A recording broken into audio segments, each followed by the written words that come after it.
principal de nos poumons, c'est d'oxygéner le sang qui arrive au niveau des poumons pauvres en oxygène et de le renvoyer dans l'organisme après avoir augmenté son contenu en oxygène, ce qui lui donne une couleur plus rouge que le sang qui est arrivé au niveau des poumons, ce qu'on représente habituellement par les couleurs bleues et rouges. Et c'est ce sang riche en oxygène qui est ensuite propulsé dans le reste de l'organisme par le cœur. Donc pour que ça fonctionne, il faut de l'oxygène qui entre dans les poumons. Et au passage, on en profite aussi pour se débarrasser du CO2 produit par nos cellules. Et ça, c'est ce qu'on fait à chaque respiration. Si on regarde maintenant ce qui se passe à l'intérieur des poumons, la façon dont les choses sont organisées, c'est que cette bronche principale se divise en rameaux de plus en plus petits, un peu comme un arbre inversé, et c'est pareil de l'autre côté.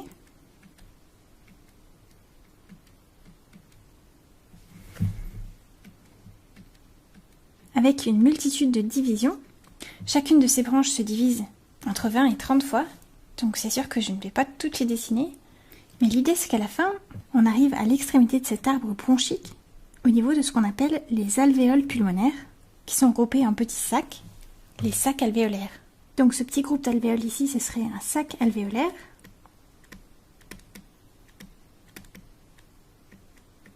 Et si on regarde maintenant de plus près à quoi ressemble une de ces alvéoles, on va zoomer sur une de ces alvéoles en particulier. Donc c'est une sorte de petit ballon avec une paroi très fine, capable d'une certaine élasticité, et qui se situe au contact des vaisseaux sanguins.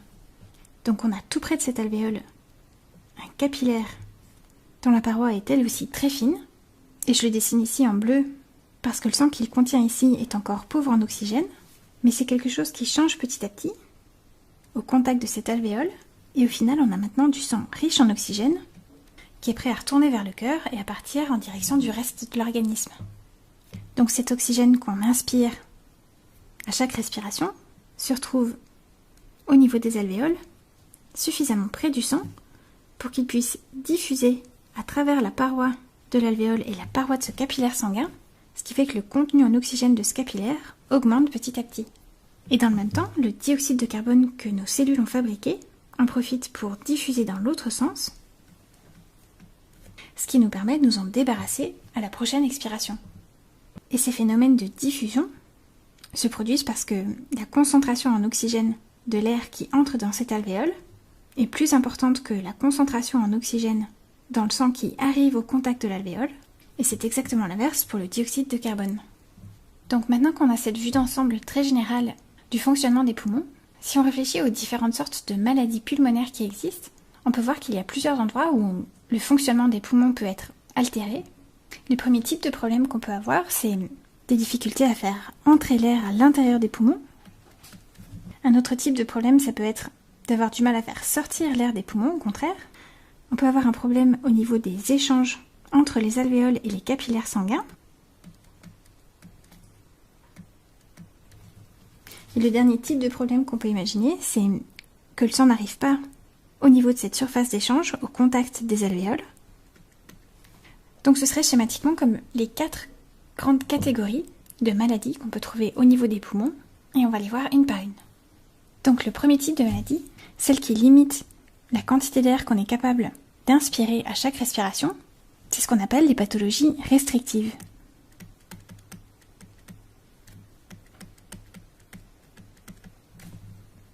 Et comme c'est en inspirant qu'on fait entrer de l'air à l'intérieur des poumons, le problème principal dans les pathologies restrictives, c'est qu'on peut avoir du mal à faire entrer suffisamment d'oxygène dans les poumons, et ça peut être pour une multitude de raisons, mais qui ont en commun le fait que c'est comme si le volume pulmonaire était plus petit. Ça peut être parce que les poumons sont moins élastiques que normalement, qu'ils ont du mal à s'étendre au moment de l'aspiration, ou ça peut être parce qu'on a été obligé d'en enlever un morceau pour une opération, mais l'idée générale c'est que on perd en volume pulmonaire. C'est comme si on n'avait plus toute cette zone de poumon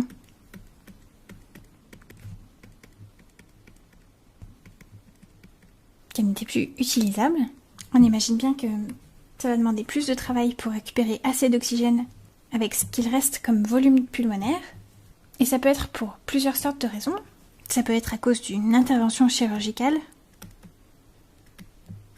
où on a été obligé d'enlever un morceau de poumon, ou bien à cause d'une maladie musculaire qui fait qu'on a du mal à expandre au maximum les poumons à chaque inspiration, donc par exemple en cas de myopathie.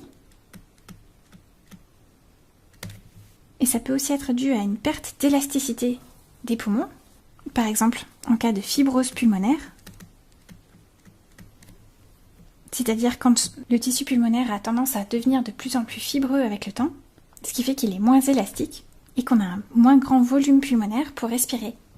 Et cette fibrose pulmonaire, elle peut être soit d'origine génétique, soit s'installer petit à petit quand les poumons sont soumis à des périodes d'inflammation chronique. Les tissus deviennent petit à petit plus fibreux et donc moins élastiques.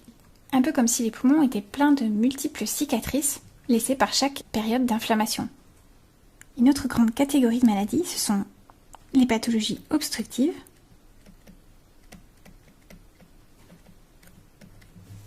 Et la raison pour laquelle on les oppose parfois aux pathologies restrictives, c'est que dans le cas des pathologies restrictives, on a surtout du mal à faire entrer l'air à l'intérieur des poumons, alors que dans les pathologies obstructives, on a surtout du mal à le faire sortir des poumons.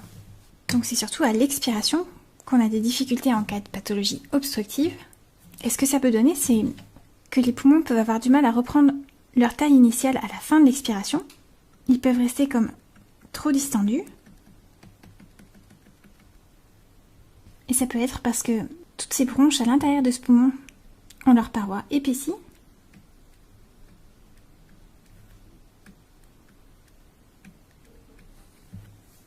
Ce qui laisse moins de place pour que l'air puisse s'échapper des poumons. Et ça peut rendre l'expiration difficile. On peut imaginer à quel point ça doit être désagréable de ne pas pouvoir vider correctement ses poumons.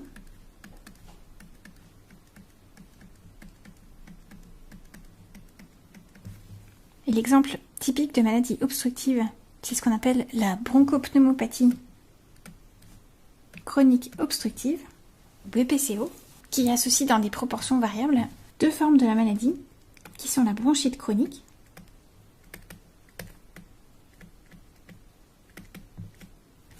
et l'emphysème. Un autre exemple de pathologie obstructive, c'est l'asthme,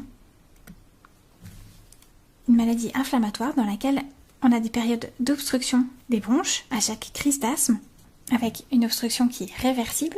Mais ce qu'il faut bien voir, c'est qu'à force d'avoir des périodes d'inflammation chronique au niveau des poumons, on se retrouve avec des cicatrices et donc un certain degré de fibrose pulmonaire.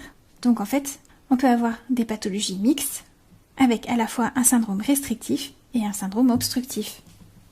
Si on en revient à notre petite alvéole de tout à l'heure, on a dit que dans la troisième grande catégorie de maladies pulmonaires, on a un problème au niveau de l'échangeur, de la surface d'échange entre l'air alvéolaire et le sang.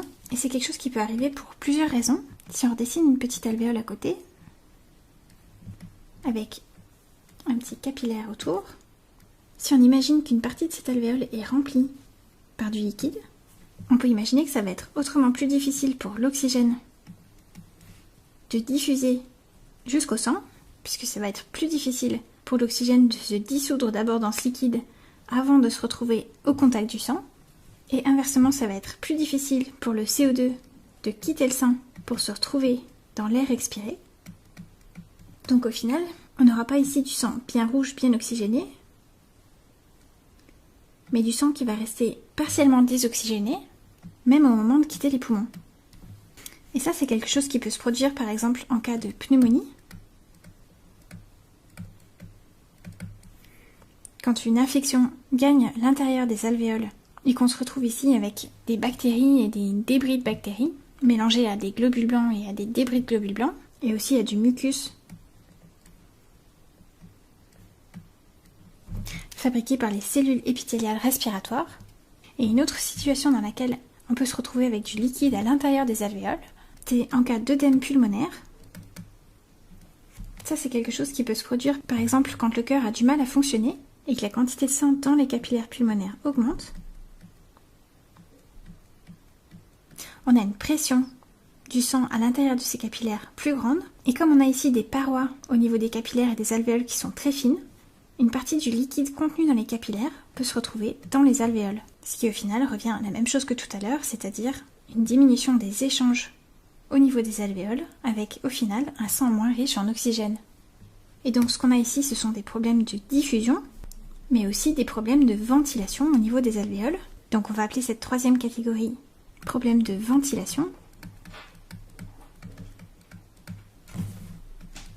Ce qui va nous permettre de l'opposer à la dernière catégorie, dans laquelle on n'a pas un problème de ventilation, mais plutôt un problème de perfusion.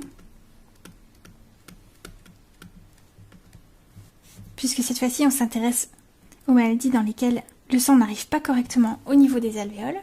Et si on dessine encore une petite alvéole ici, avec ici un capillaire qui contient du sang pauvre en oxygène, et disons qu'on a là un caillot de sang qui obstrue ce capillaire, parce qu'il est venu se bloquer à l'endroit où ces capillaires sont très fins.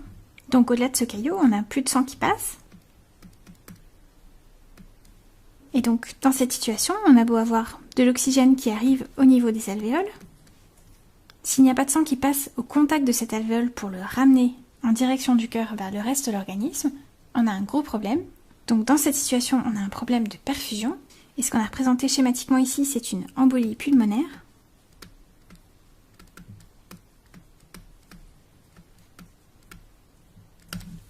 Ce qui désigne le fait qu'un caillot qui s'est formé ailleurs dans l'organisme est arrivé au niveau des poumons et est venu se bloquer en fonction de sa taille dans un vaisseau plus ou moins grand. Et la sévérité de cette embolie pulmonaire dépend en grande partie de l'endroit où la circulation de sang est bloquée. Donc si on représente ici l'artère pulmonaire et ses deux branches principales, et si on imagine un gros caillot qui bloque toute l'artère pulmonaire droite par exemple, dans ce cas-là on a un gros problème, puisque l'air a beau continuer à rentrer dans les deux poumons, et bien c'est comme si seul le poumon gauche restait fonctionnel, alors que si cette embolie se produit au niveau d'une branche plus petite, disons par exemple à ce niveau-là,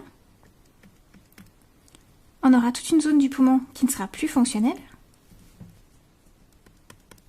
mais ce sera une embolie moins sévère que dans le cas où le caillot bloque une des branches principales de l'artère pulmonaire.